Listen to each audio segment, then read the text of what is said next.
Ninja Kamui episode number 4। Episode के start में Higan पर एक फोन आता है। फोन पर आवाज सुन के हीगान चौंक जाता है। वो इंसान हीगान से कहता है कि अब हम बात कर सकते हैं। हीगान, तुम चिंता मत करो, ये फोन कोई टेप नहीं कर सकता। हीगान उसका नाम पूछता है, लेकिन वो कहता है कि अभी मैं अपना नाम नहीं बता सकता। तुम जिस सिटी जा रहे हो वहाँ पर कड़ी सिक्योरिटी है, तुम अकेले वहाँ पर नहीं घुस सकती हो। क्या मैं तुम्हारी हेल्प कर सकता हूँ? हीगान समझ जाता है कि ये इंसान अपनी आवाज बदल कर बात करता है। हीगान कहता है, जो इंसान अपनी असली आवाज में बात नहीं कर सकता, मैं उस पर कैसे यकीन कर लूं?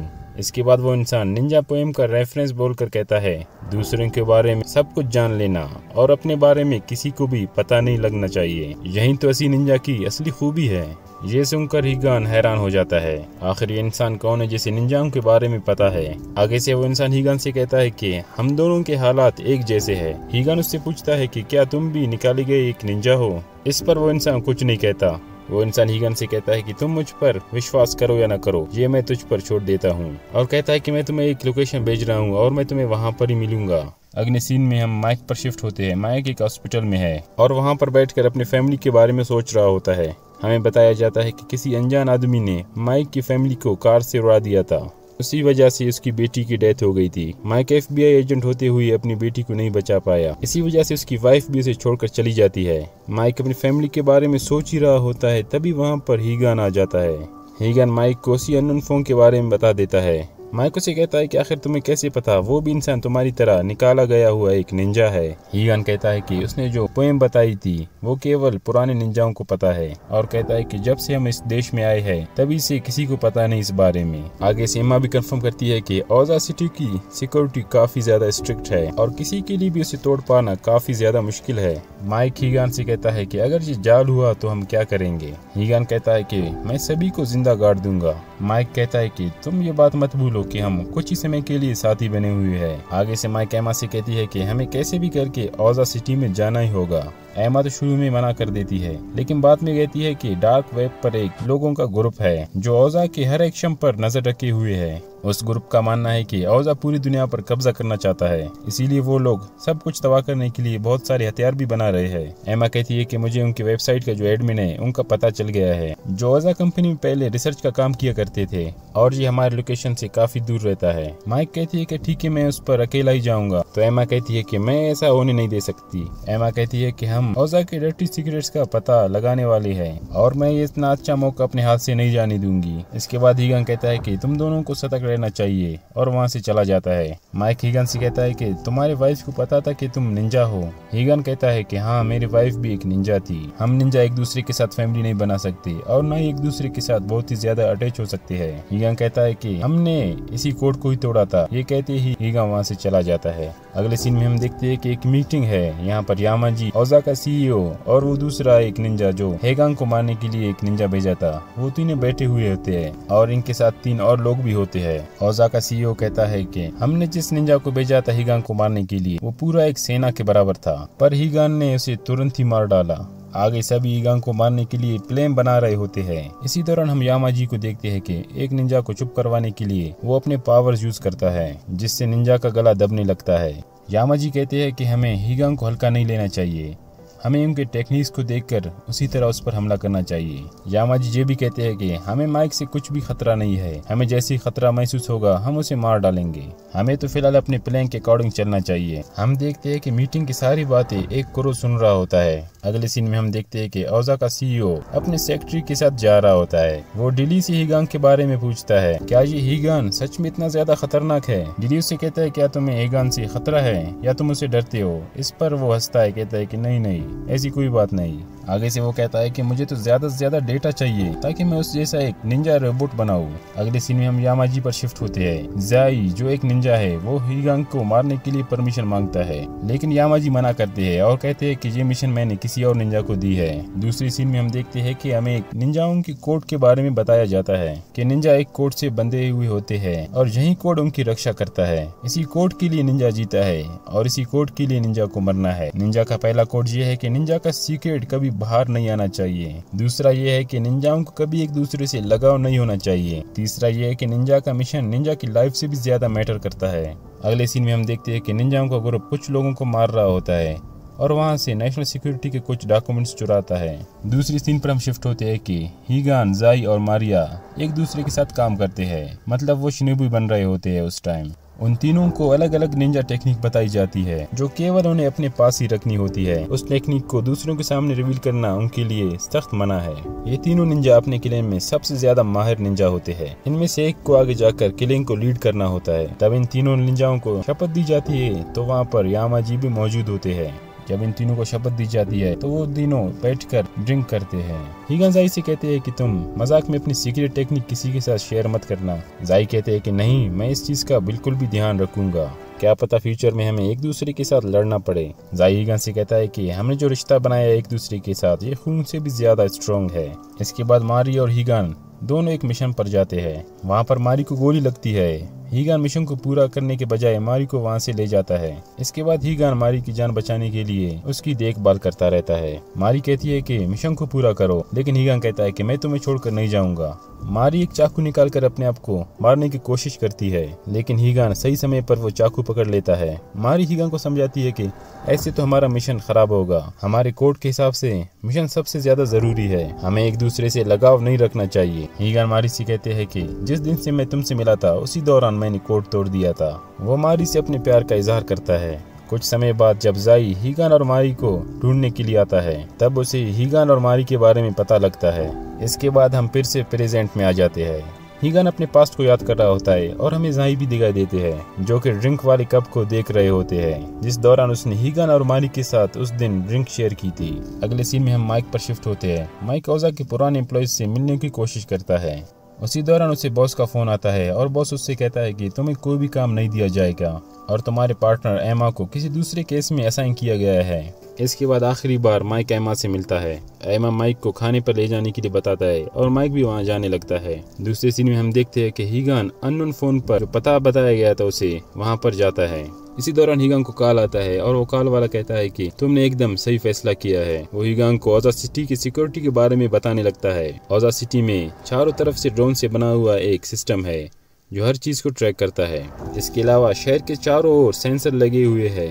ये सेंसर शहर में इंटर होने वाले सारे इंसानों को चेक करता है। अगर कोई भी अनइनवाइटेड गेस्ट शहर में इंटर होता है तो ड्रोन उस पर हमला कर देते हैं। इसके अलावा शहर के ऊपर एक इलेक्ट्रोमैग्नेटिक बैरियर बना हुआ है जो सिर्फ पानी और हवा को अंदर आने देता है, इसीलिए शहर के ऊपर से आना तो नामुमकिन है। ये लोग अंडरग्राउंड अपनी फैसिलिटीज यूज करते हैं और वहाँ से सारी चीजों को मैनेज करते हैं। तुम शहर के अंदर भी यहीं से जाओगे। मैं तुम्हें लोकेशन भेजता हूँ कि कहाँ से तुम्हें अंदर घुसना है। इसके अलावा मैं तुम्हें एक मैप भी दे दूंगा। वहाँ पर भी बहुत सारे सिक्योरिटी कैमराज है और लेजर्स भी है। इसके अलावा वहाँ पर बहुत सारे सोल्जर्स भी है जो वहाँ पर 24 घंटे निगरानी रखते हैं। तुम्हें वहाँ पर किसी से लड़े बगैर तुम्हें वहाँ पर इन चीजों को पार करके वहाँ पर जाना है। इसी के बाद ही हमारा प्लान सक्सेसफुल होगा। लास्ट में वहाँ पर एक इलेक्ट्रोमैग्नेटिक बैरियर है, मैं उसे सिर्फ 5 सेकंड के लिए खोल सकता हूँ। हम लोग सूरज डूबते ही स्टार्ट करेंगे। वो हीगान से पूछता है कि क्या तुम कर पाओगे। हीगान इस पर कहता है कि कोई दिक्कत की बात नहीं है। इसके बाद हम माइक पर शिफ्ट होते हैं। माइक पुराने ओजा के रिसर्चर से मिलने के लिए जाता है। माइक रास्ते में एमा से हुई बात को भी याद करता है। एमा माइक को रिसर्चर की पुरानी फोटो दिखाती है और कहती है कि ये उसकी ओल्ड पिक्चर है, हो सकता है अब ये अपना बेस बदल कर आपसे मिले। इस पर माइक कहता है कि तुम चिंता मत करो, मैं उसे पहचान लूंगा। इसके बाद हम दोबारा से हीगान पर शिफ्ट होते हैं। हीगान अपना मास्क लगाकर रेडी होता है। वो आदमी हीगान को कहता है कि मैंने सारे सिक्योरिटी कैमरास को हैक कर लिया है, तुम्हारे पास सिर्फ 8 मिनट का टाइम है, उसके बाद लोगों को पता चल जाएगा कि कोई घुसपैठिया आया है। आगे हम देखते हैं कि हीगान ओजा सिटी के अंडरग्राउंड फैसिलिटी में घुस जाता है। वो आदमी फोन पर हीगान को इंस्ट्रक्शन देता रहता है और हीगान भी उन्हें फॉलो करते हुए अंदर जाता है। लेजर ट्रैप्स को पार करता हुआ जाता है, लेकिन हीगान का एक थूक उस ट्रैक पर गिर जाता है। वहाँ पर अलार्म बजता है तो कुछ सोल्जर्स हीगान पर हमला करने के लिए आ जाते हैं। फोन वाला कहता है कि तुम्हें रुकना नहीं चाहिए, आगे चलो। हीगान भी सोल्जर्स को मारता हुआ आगे जाता है और इलेक्ट्रोमैग्नेटिक बैरियर के पास पहुंच जाता है। फोन वाला इंसान 5 सेकंड के लिए उस बैरियर को बंद कर देता है। हम देखते हैं कि जैसे ही हीगान उस बैरियर को पास करता है उस वो निंजा जाई होता है। इसके बाद बैरियर वापस से एक्टिवेट हो जाता है। एपिसोड के लास्ट में हम देखते हैं कि बैरियर की एक साइड तो हीगान है और दूसरी तरफ जाई।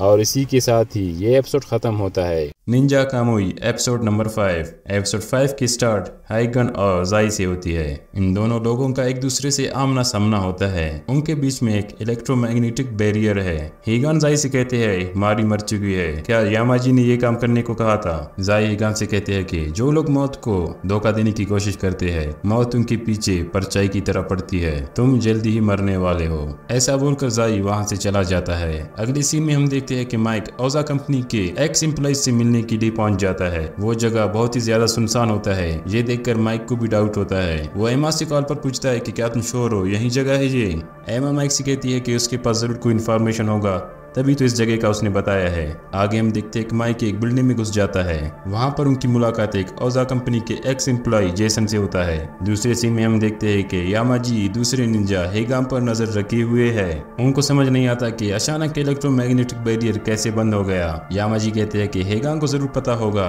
इसीलिए वो सीधा अंदर गया है। कोई तो यहाँ सिटी के अंदर से हेगान की हेल्प कर रहा है। आगे वो निंजा कहता है कि हमें हेगान के लिए इतना वेट करने की जरूरत नहीं है, उससे अच्छा है हम सारी फोर्स हेगान लड़ने के लिए भेज दे। अगर हीगन मर गया तो हम फालतू में अपना टाइम वेस्ट कर रहे हैं। ओजा की सेक्रेटरी कहती है कि अगर हम सिटी में लड़ते हैं तो हमारा बहुत ही ज्यादा डैमेज होगा, हमें तो इसको टेस्ट रूम की तरफ ले जाना चाहिए। ओजा के सीईओ को तो हेगान पसंद आता है और कहता है कि हाँ हमें हेगान पर नजर रखना चाहिए, हमें जितना नजर रखेंगे इस पर हमें इतना ही ज्यादा डेटा मिलेगा। इसके बाद हम हेगान पर शिफ्ट होते हैं। हेगान को अननोन नंबर से कॉल आता है। फोन वाला कहता है कि यामाजी और दूसरे निंजाओं ने आपको सिटी के अंदर अलाउ कर दिया है, पर ये एक जाल है, यहाँ पर बहुत सारे फोर्सेज तुम्हें मारने के लिए जरूर आएंगे। हेगान कहता है मुझे कोई फर्क नहीं पड़ता, मैं यहाँ पर यामाजी को मारने आया हूँ और पता नहीं ये मौका मुझे फिर कब मिले। इसके बाद फोन वाला इंसान हेगान को अंदर घुसने के लिए बाकी डिटेल्स भी दे देता है। वो बताता है कि 7 बजे एक परेड होगा, तुम उसमें घुसकर अंदर जा सकते हो। इसके बाद हम माइक और जेसन पर शिफ्ट होते हैं। जेसन माइक से कहते हैं कि क्या तुम पैसों के लिए मेरी लोकेशन ओजा को दोगे?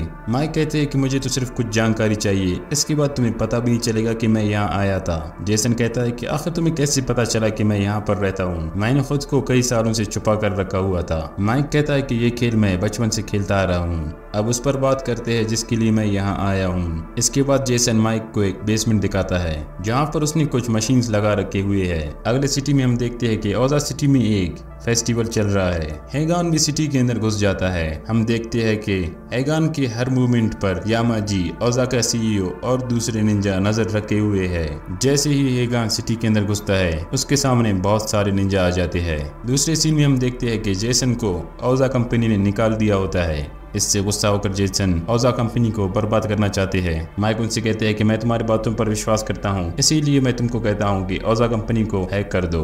इस पर जेसन डर जाते हैं, लेकिन माइक कहता है कि तुम चिंता मत करो, मैं तुमको बचाऊंगा। इसके बाद हम फिर से हीगान पर चले जाते हैं। हीगान एक एक करके सारे निंजाओं को मारता है और आगे बढ़ता है और बड़ी स्टाइल में अंधेरे में गायब भी हो जाता है। इसके बाद हम देखते हैं कि जेसन भी ओजा कंपनी के सर्वर्स को हैक करने की कोशिश करता है, पर जेसन को कुछ जरूरी जानकारी हासिल नहीं होती।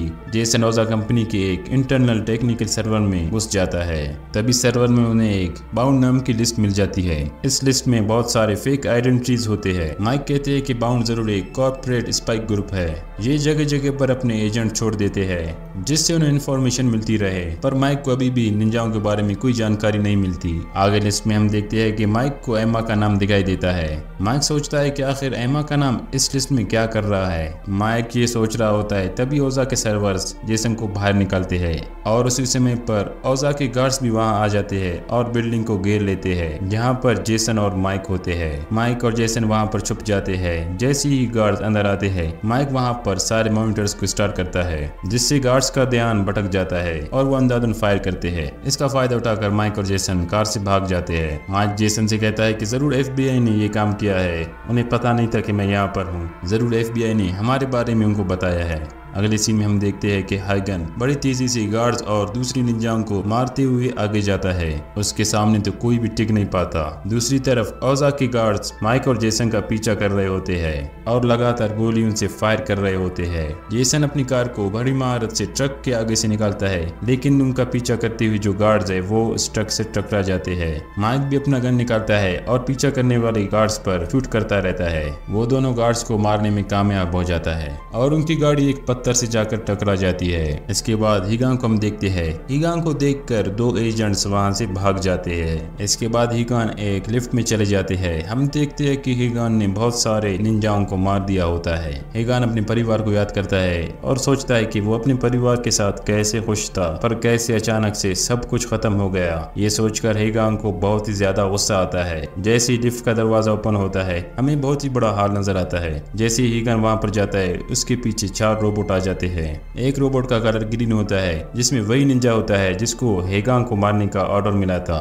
इसके बाद 3 और रोबोट होते हैं, ब्लू, ग्रीन और पर्पल। औजा का सीईओ वहां पर बैठकर हीगान के हर मूवमेंट को देख रहा होता है। इसी के साथ ही हीगान का टेस्ट शुरू होता है। हीगान जिस कमरे में होता है, उस कमरे के बाहर एक एरोप्लेन भी उड़ रहा होता है। उस प्लेन में यामाजी बैठे होते हैं। जैसे ही हीगान की नजर यामाजी पर पड़ती है, वो उससे से पागल हो जाता है। वो यामाजी की तरफ भागता है, लेकिन वहां पर एक रोबोट आता है जो पिंक कलर का होता है। वो हीगान को एक किक मारता है। हीगान भी उस पर हमला करता है, लेकिन वो रोबोट हीगान को पकड़कर हवा में फेंक देता है। इसके बाद ब्लू और ग्रीन रोबोट हीगान को पकड़कर जमीन पर फेंक देते हैं। चारों रोबोट हीगान की तरफ बढ़ रहे होते हैं। तभी हीगान अपनी निंजा टेक्निक यूज करता है। इसमें हीगान स्मोक से बने हुए अपने क्लोन बनाता है। इसमें सभी रोबोट्स का ध्यान क्लोन्स की तरफ जाता है। हीगान इसका फायदा उठाकर भागता है और रूम के कांच को तोड़ता है और वहां से छलांग लगाकर एक रस्सी की मदद से यामाजी के प्लेन पर जाता है। पर एरोप्लेन में बैठा हुआ एजेंट रस्सी पर शूट कर देता है और वहां से रस्सी टूट जाती है और हीगान वहां पर हेलीपैड पर जाकर गिरता है। हम देखते हैं कि हीगान का मास्क भी टूट जाता है और उसके मुंह से खून बहता है। हम देखते हैं कि चारों रोबोट्स फिर से हीगान के पीछे आ जाते हैं।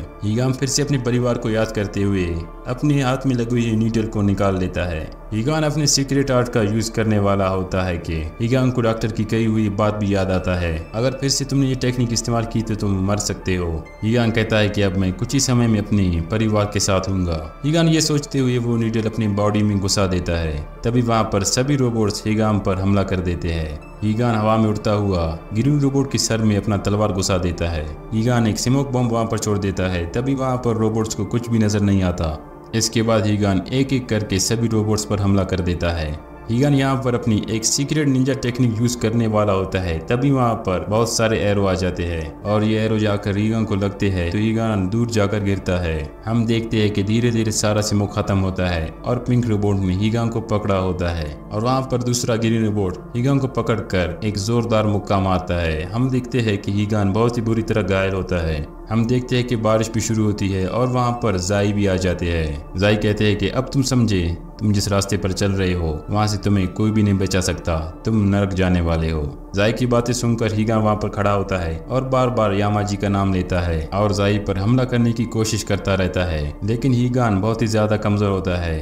वहाँ पर जाई अपनी तलवार निकालता है और कहता है कि चलो इस किस्से को यहाँ पर ख़त्म करते हैं। हम देखते हैं कि जाई हीगान पर हमला करने वाला होता है, लेकिन वहाँ पर कुछ होता है। वहाँ पर पिंक रोबोट आकर हीगान को बचा लेता है। हम देखते हैं कि बाकी की तीनों रोबोट्स पर एक डिवाइस लगा होता है और वहाँ पर बाकी की तीनों रोबोट्स काम करना बंद कर देते हैं। जाई जैसे ही पिंक रोबोट की तरफ भागने की कोशिश करता है, लेकिन पिंक रोबोट जाई की तरफ कुछ बम फेंक देता है और वहाँ पर हमें बहुत सारे कौवे भी दिखाई देते हैं जो जाई के रास्ते में आते हैं और वहाँ पर बहुत ही बड़ा धमाका होता है। अगले सीन में हमें माइक और जेसन दिखाई देते हैं। ये दोनों भी घायल हो गए हैं और माइक को एक गोली भी लगी है। जेसन माइक को ले जा रहा होता है और अगले सीन में हम देखते हैं कि हीगान जाई की तरफ देखते हुए अपनी आंखें बंद कर देता है और इसी के साथ ये एपिसोड खत्म होता है। एपिसोड की स्टार्ट वहां से होती है जहां पर पिंक रोबोट ने एक धमाका करके हीगान को वहां से उठाकर ले गया था और जाई वहां पर धमाके से बचने के लिए अपनी एक निंजा टेक्निक यूज करता है, जिससे कौवे आकर उसके शील्ड बनते हैं, जिससे जाई धमाके से बच जाता है।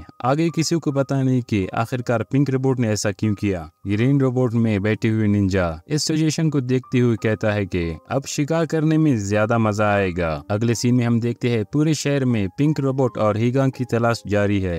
अगले सीन में हम देखते हैं कि पिंक रोबोट में और कोई नई एमा होती है जिसने हीगान की जान बचाई थी। अगले सीन में हमें दिखाया जाता है कि औजा कंपनी ने शहर के सारे लोगों में एक चिप इंटीग्रेट किया हुआ है और हम देखते हैं कि औजा कंपनी इन्हीं लोगों को कंट्रोल कर रहा है और इन्हीं लोगों के जरिए वो हीगान और एमा को तलाश कर रहे हैं। इसके बाद हम हीगान और एमा पर शिफ्ट होते हैं। एमा माइक्रो मशीन्स का इस्तेमाल करते हुए हीगान का इलाज कर रहा होता है। एमा हेगान से कहते हैं कि इतनी अच्छी टेक्नोलॉजी होने की वजह से भी आपको कुछ टाइम तो लगेगा हील होने में। आगे हमें पता चलता है कि एमा का फेस भी रियल फेस नहीं है, उसने हेगान की तरह एक मास्क पहना हुआ है। हेगान उससे पूछता है कि आखिर तुमने ऐसा क्यों किया। एमा बताती है कि यामाजी ने एक मुझे मिशन दिया था, इससे मैं तुम्हारे करीब आ सकूं और तुम्हारे निंजा टेक्निक्स को देख सकूं। तुमने अपने आप को मौत से बचाकर एक निंजा टेक्निक यूज की थी। हमें उस टेक्निक के बारे में बताया गया था कि हेगान किस टेक्निक का पता चलाओ, और हमें बताया गया था कि हेगान अपने आप को बार बार जिंदा कर सकता है। इसी वजह से मुझे तुम्हारे पीछे लगाया गया है, इसी वजह से मैं FBI एजेंट बनकर तुम्हें अप्रोच भी किया था।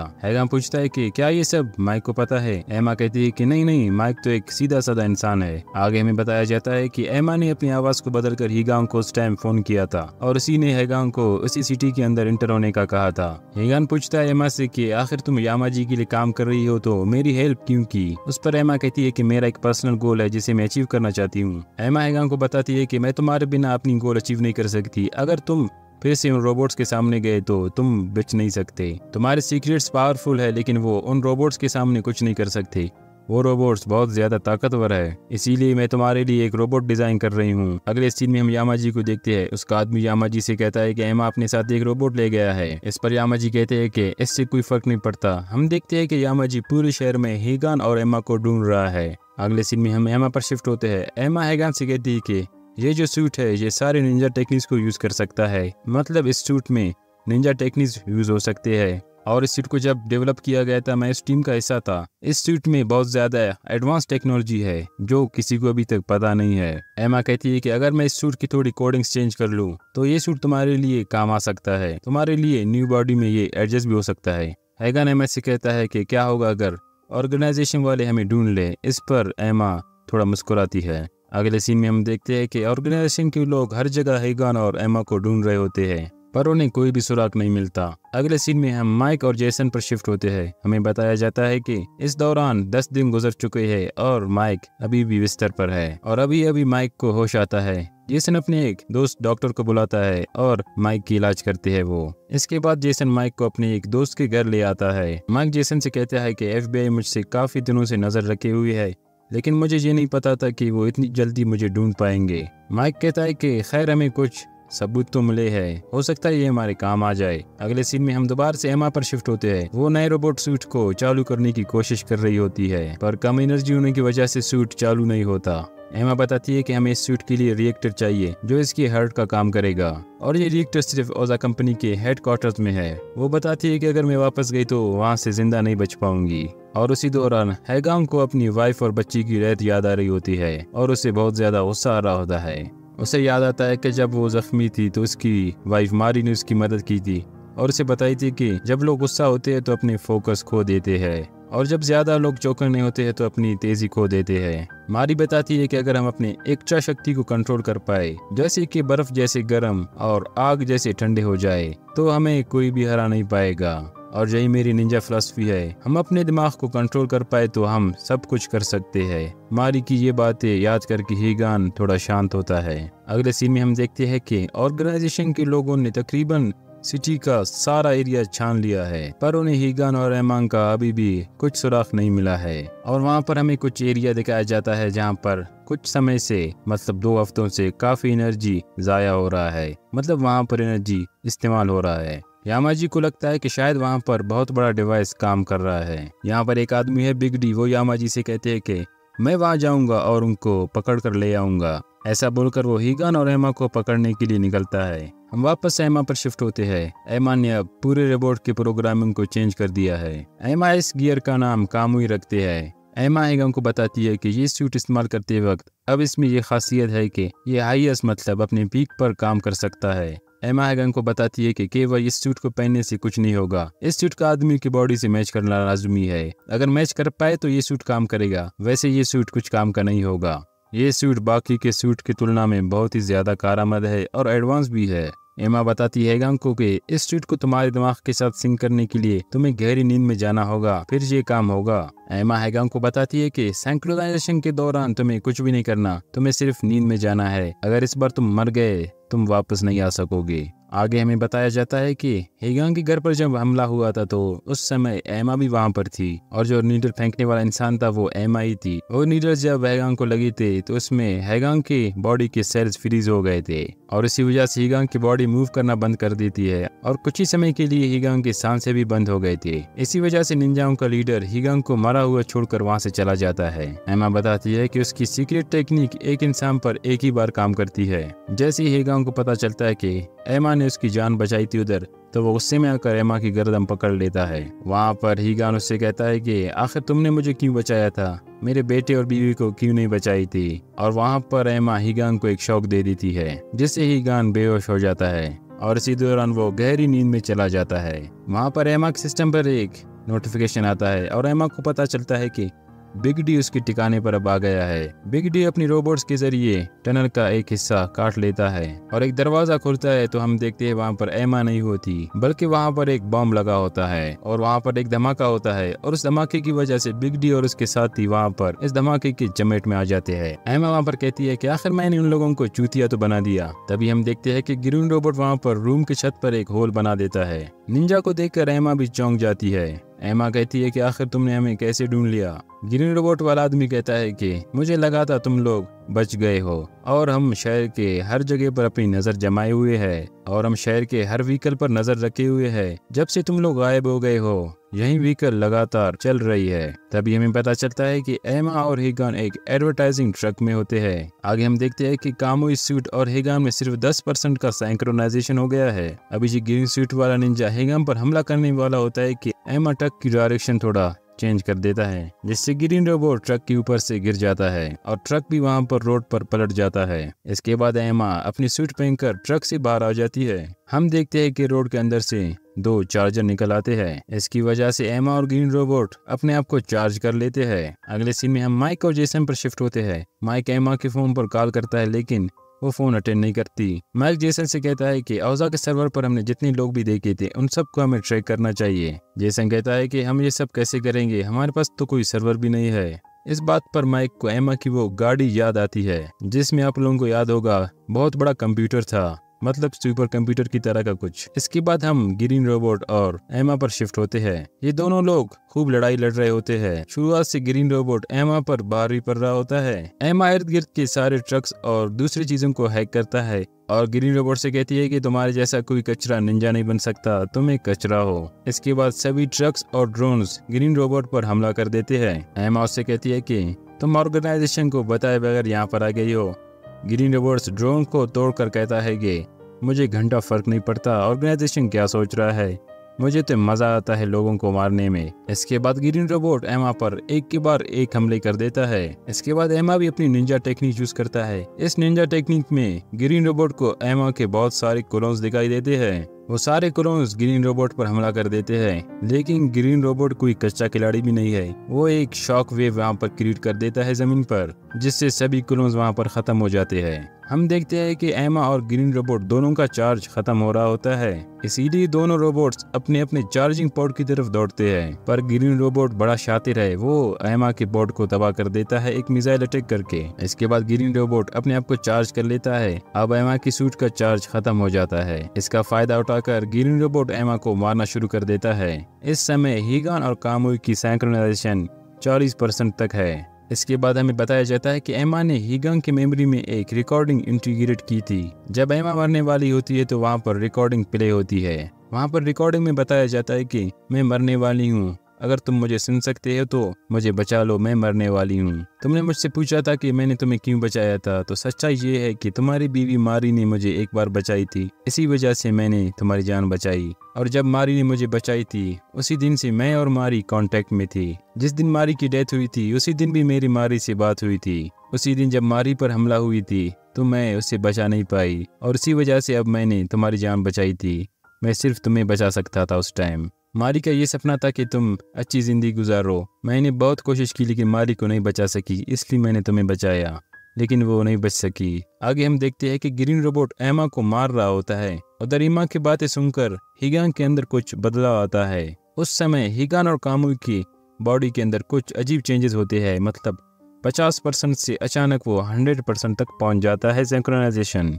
उसके बाद कामुई अपनी आसपास की बिल्डिंग्स की सारी एनर्जी खींच लेता है। ये देखकर ग्रीन रोबोट ट्रक की तरफ देखने लगता है। आगे हमें दिखाया जाता है कि हिगान भी अपनी सूट के अंदर है और अपनी वाइफ की उस बात को याद कर रहा होता है कि तुम्हें आग की जैसे ठंडा और बर्फ की जैसे गर्म होना चाहिए और इसी वजह से तुम अपने दिमाग को कंट्रोल कर पाओगे। ऐसा सोचते सोचते कामुई पूरी तरह से चार्ज होता है और इसी के साथ ये एपिसोड ख़त्म हो जाता है। तो उम्मीद करते हैं कि ये एपिसोड आप लोगों को पसंद आया होगा। मिलते हैं नेक्स्ट एपिसोड में, तब तक के लिए बाय बाय।